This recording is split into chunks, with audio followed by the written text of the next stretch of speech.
Hi everyone, I'm Anthony O'Flynn.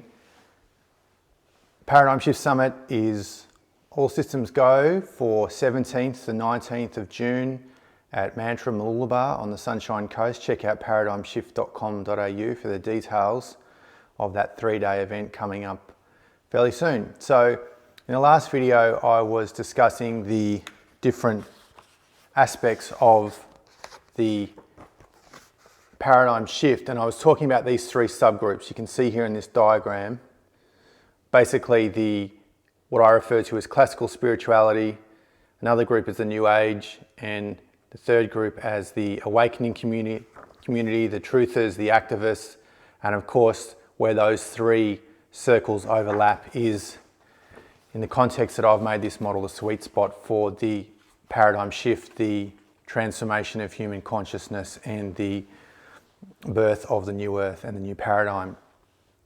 So remember, it is a model and no model is perfect, but it is useful for considering the paths of evolution that is relevant for those three particular subgroups, and you may find that you're in all three of those, or perhaps one of those, or a combination and different proportionality given to those different three groups.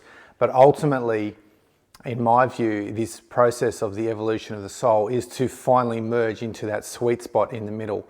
So in this way, it doesn't really matter how you get there.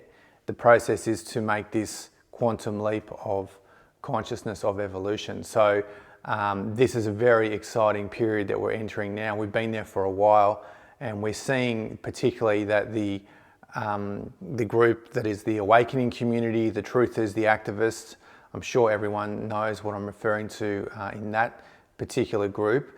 That soul group is growing exponentially, and this is giving rise to a lot of dynamism in this group, a lot of excitement, a lot of challenges, and also some confusion.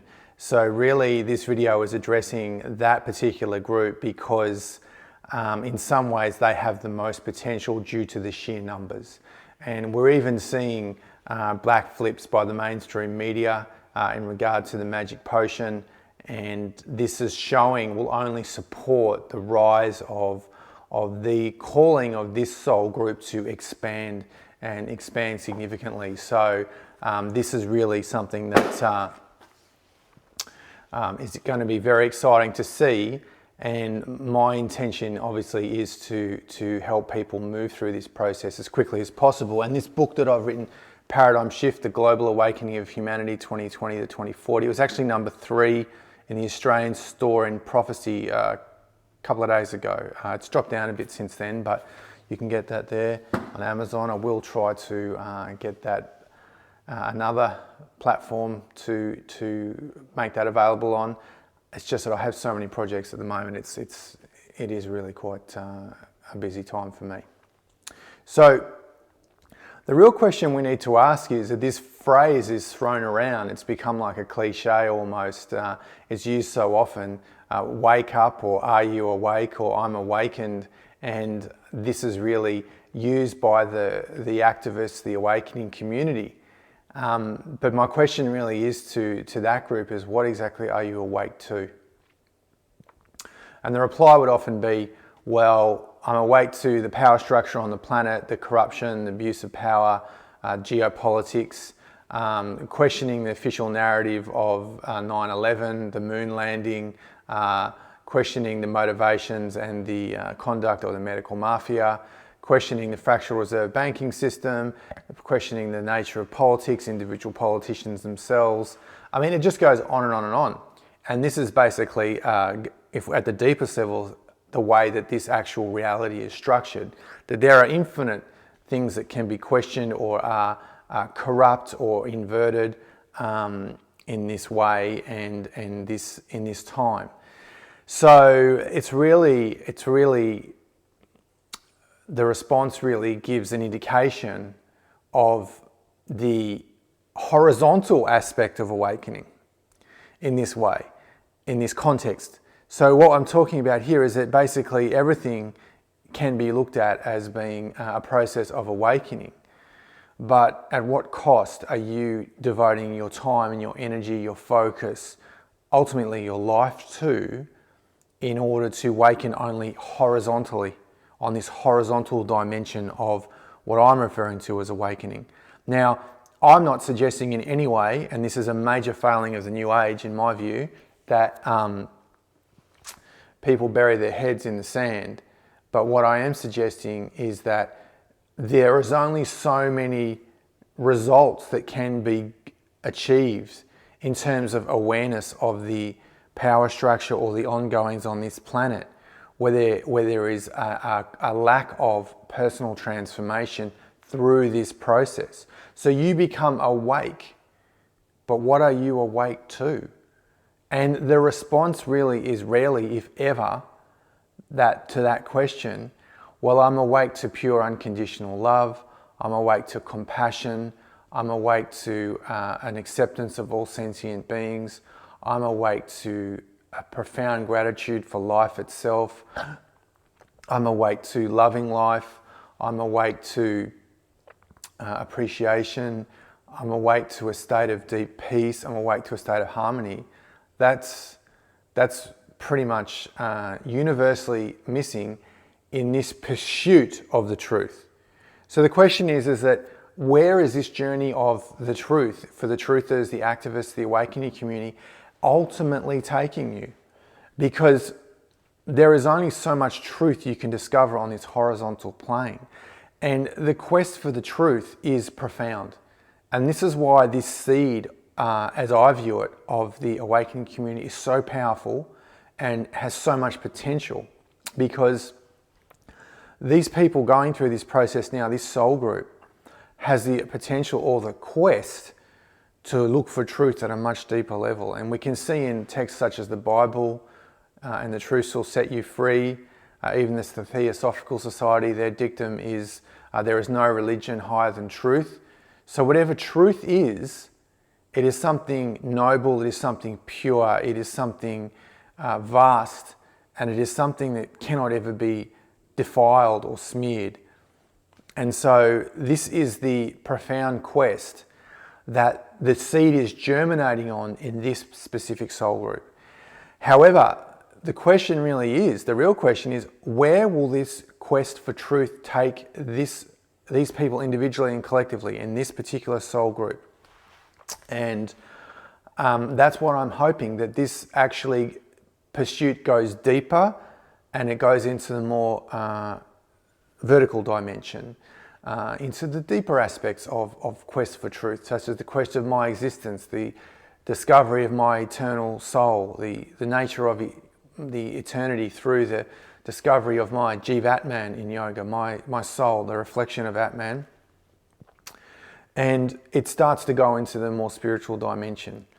And the other groups that I've said, I can speak about this at length, but to summarize, is really to look into the essence of who you are, because we cannot experience a collective transformation until we've experienced an individual one.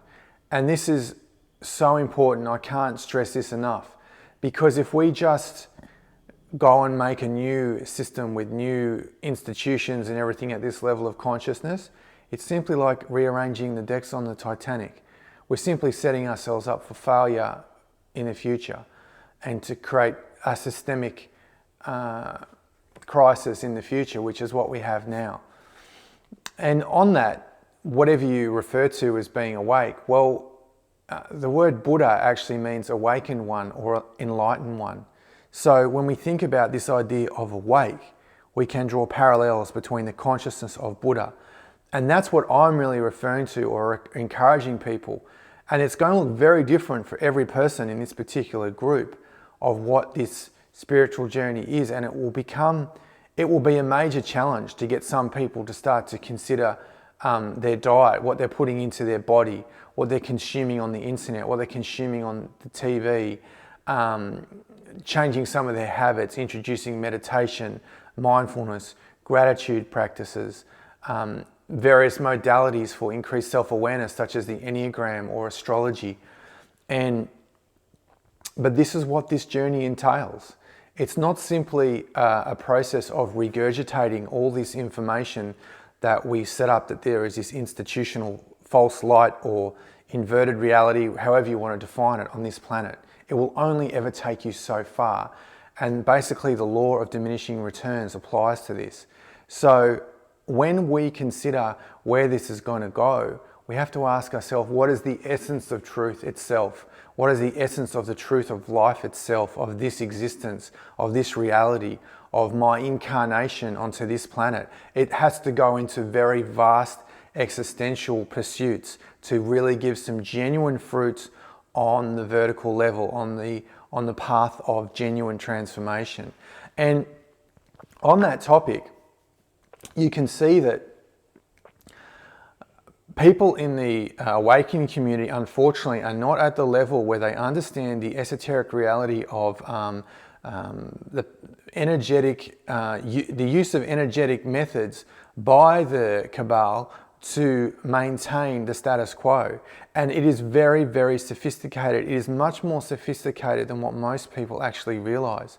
And so when there are various events that are put forward that are obviously staged in the entertainment industry, the music industry, Hollywood, all the agendas that they're pushing forwards there in terms of some of the aspects of identity politics and all these sorts of things. Whether there are policies by government, whether it's federal, state, local government, all these sorts of issues, and you are triggered by what they are putting forward, they want you to be triggered. They want you to be outraged. They want you to put this rage, this disapproval, this frustration, this anger on the internet, in conversations. In this way, it's actually part of their plan. And you're actually buying deliberately 100% into their plan. Like you're in this slipstream of their agenda at a different way, in a way that perhaps you're not following it blindly and think it's good and so on, whether it's the medical mafia or supporting tyrannical left-wing extremist governments, this type of thing. But basically you are still connecting with that lower state of consciousness, that lower emotion designed to keep you in this prison of the inverted reality. And however you manifest that fear, whether it's fear of an earthquake or fear of some kind of tyrannical situation unfolding, then you are still in that same level of consciousness. And this will be one of the single biggest lessons for the awakening community, is to stop buying into the agenda. And now, again, it's not to ignore it in this way or stay in a pacified state, but it's to become more centered in yourself, more balanced, more steady in this way, and not fluctuate with these wild emotions that they're simply putting there to trigger you deliberately. It's part of their plan. So in this way, we need to become more zen. We need to become more skilled. We need to become more conscious, more centered in ourselves before we can actually become have a bigger impact, a bigger positive impact on the collective.